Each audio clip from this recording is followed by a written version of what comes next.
Thanks for staying with us at STL Live. I'm Jade Harrell. My guest today is Susan D. Kidder, Chief Executive Officer of Safe Connections. She's here to discuss the 12th annual Together Brunch, as well as other amazing things happening at Safe Connections. The Together Brunch features a silent auction, raffles, and an empowering program. Welcome, Susan, to the program. Well, thanks so much for having me. I'm very glad you're here. We really still have a conversation that needs to be had about sexual assault and violence. Absolutely. Domestic violence, yeah. Domestic violence, sexual assault, truly. And the good news is that the conversation has become more frequent. Okay. People are more aware, and more people are reaching out for resources and for help. Our numbers have just continued to climb. We don't believe that it's the incidents that have increased. We believe that it's the awareness that has caused folks to be more confident and to be willing to reach out and ask for help. Well, we need that. Essentially, I mean, that's kind of good news and sad news still. Right. Because if now the numbers reflect from reporting, then that's still an incredible amount of harm and hurt that's happening for women. The National Sexual Violence Resource Center says that we're still 1 in 5 women will be raped at some point in their lifetime.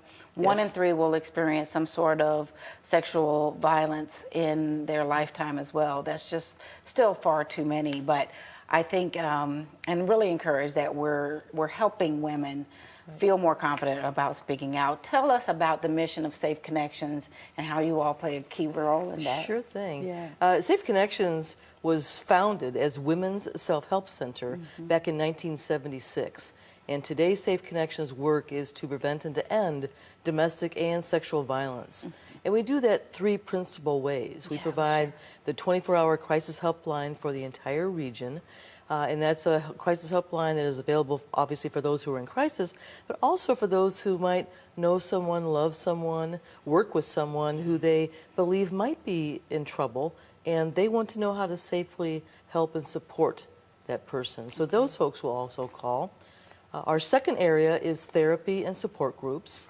And our third area is our prevention education programming, where we're out with the kids, where we need to be in middle school through high school and college, teaching and engaging the kids all around healthy relationships. It's important that you mention kids. Right. You're not just making efforts and awareness to women about the crises.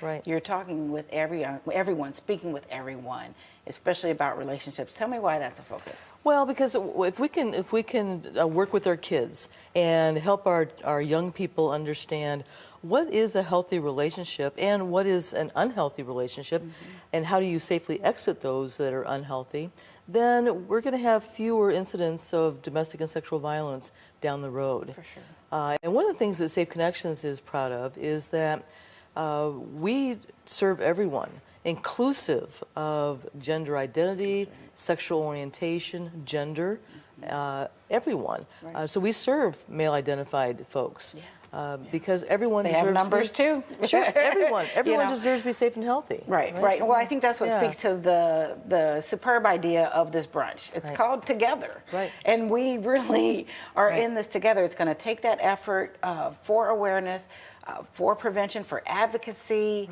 as well as for just being available as an ally for someone, who may have experienced.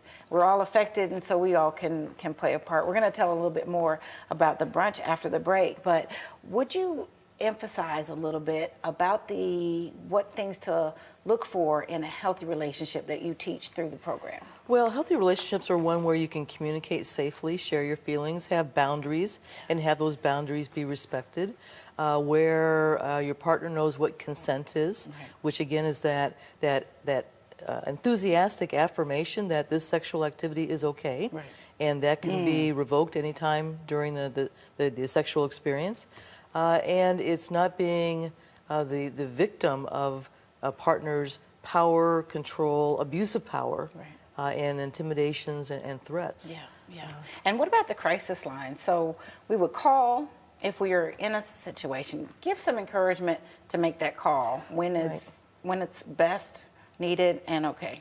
Right, and it's whenever it works for you, basically. It's, you know, data shows that it takes 7 times for someone to really let that phone call go through.